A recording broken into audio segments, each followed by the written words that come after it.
Hello friends, welcome to the exam learning.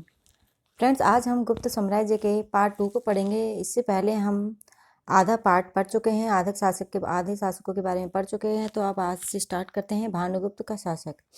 Bhanugupta का एरन से एक प्रस्तर स्तंभ लेख प्राप्त हुआ है। यह 510 ईस्वी का है। इस लेख में उसके मित्र गोपराज का उल्लेख है, जिसकी हुणों के विरुद्ध भानुगुप्त की ओर से युद्ध करते हुए मृत्यु हो गई थी।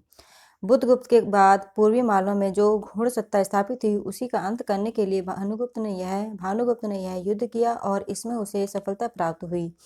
इस युद्ध को स्वतंत्रता संग्राम की संज्ञा दी गई है। अब हम बात करते हैं वैन्यगुप्त शासक की। इसके बारे में जानकारी का मुख्य स्रोत गुणेधर बांग्लादेश के कोमिल्लक में स्थित का ताम्रपत्र है, जो गुप्त संवत 507 ईस्वी का है। अब हम बात करते हैं कुमारगुप्त तृतीय शासक के बारे में। नरसिंहगुप्त के बाद उसका पुत्र कुमारगुप्त तृतीय मगध का शासक बना।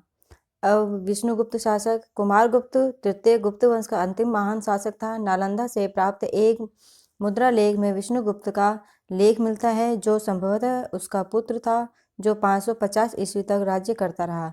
इसके बाद गुप्त साम्राज्य पूर्णतः छिन्न भिन्न हो गया। अब गुप्त साम्राज्य की प्रशासन पद्धति को हम समझेंगे। गुप्त शासकों ने परमेश्वर, महाराज धीराज, परम भट्टारक आदि उपाधियों को धारण किया। गुप्त शासकों की तुलना सूर्य, अग्नि, यम, कुबेर, विष्णु से की गई है। राजा स्थायी सेना रखता था। सेना और अधिकारियों की सेवा के लिए बेगार मतलब निःशुल्क श्रम कराया जाता था, जो विष्टि कहलाता था। गुप्त काल में न्याय पद्धति अत्यधिक विकसित था। गुप्त काल में गांव का मुखिया अधिक महत्वपूर्ण हो गया। वह ग्राम श्रेष्ठों की सहायता से गांव का कामकाज देखता था। भूमि अनुदान प्रथा का आरंभ दक्कन में सातवाहनों ने किया। पुरोहितों और अन्य धर्मचारियों को कर मुक्त भूमि दान में दी जाती थी। स्वर्ण मुद्रा की बहुतायत से पता चलता है कि उच्च अधिकारियों को नगद वेतन देने की परिपाटी चलती रही। चीनी यात्री फाहान के विवरण से पता चलता है कि मगध नगरों और धनवानों से भरा पूरा था तथा धनी लोग बौद्ध धर्म का सपोषण करते थे एवं उनके लिए दान देते थे। गुप्त साम्राज्य की सामाजिक गतिविधि के बारे में समझते हैं। गुप्त काल में शूद्रों की भांति स्त्रियों को रामायण, महाभारत और पुराण सुनने का अधिकार प्राप्त हुआ। पर्दा प्रथा, सती प्रथा, नियोग प्रथा का प्रचलन तीव्रता से होने लगा। स्त्रियों की स्थिति पहले से दयनीय हो गई। पति की मृत्यु पर पत्नी का पति की चिता में सती करने का पहला उदाहरण गुप्त काल में मिलता है। कात्यायन के अनुसार भूमि में स्त्रियों को हिस्सा मिलता था। बौद्ध धर्म की अवस्था। नालंदा बौद्ध शिक्षा का केंद्र बन गया। भागवत संप्रदाय का उद्भव और विकास।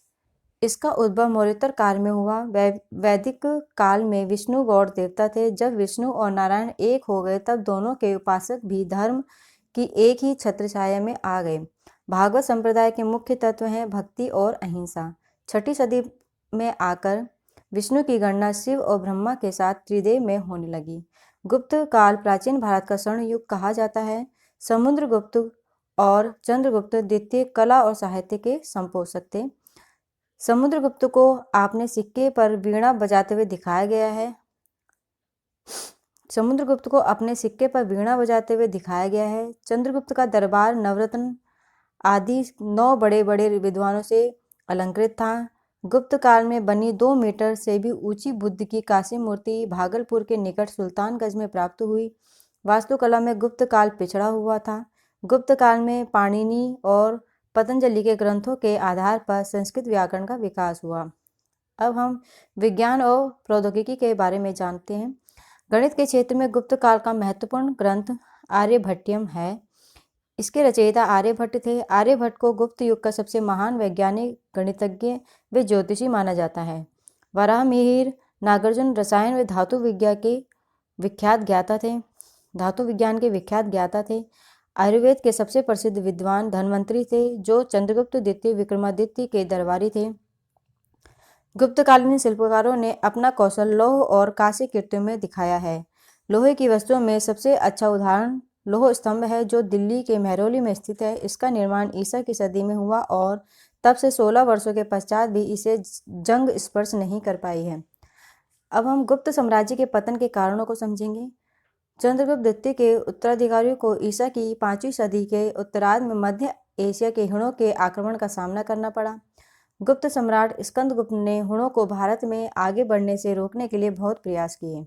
485 ईस्वी में आकर हुणों ने पूर्वी मालवा को और मध्य भारत के बड़े हिस्से को अपने अधिकार में कर लिया था और छठी शताब्दी के आरंभ में गुप्त साम्राज्य बहुत ही सीमित हो गया। गुप्त सम्राटों का शासन छठी सदी के मध्य तक समाप्ति की ओर अग्रसर हो चुका था। तो फ्रेंड्स, यहाँ पे गुप्त साम्राज्य का जो टॉपिक है वो समाप्त होता है। आज से ही जो हमारा प्राचीन भारत है इतिहास है वो कंप्लीट हो चुका है। अब आगे जो भी वीडियो आएंगी वो आएंगी मध्यकालीन भारत से आएंगे टॉपिक। तो फ्रेंड्स, आपको ये वीडियो कैसी लगी कमेंट्स बॉक्स में ज़रूर बताएं। Okay, thank you.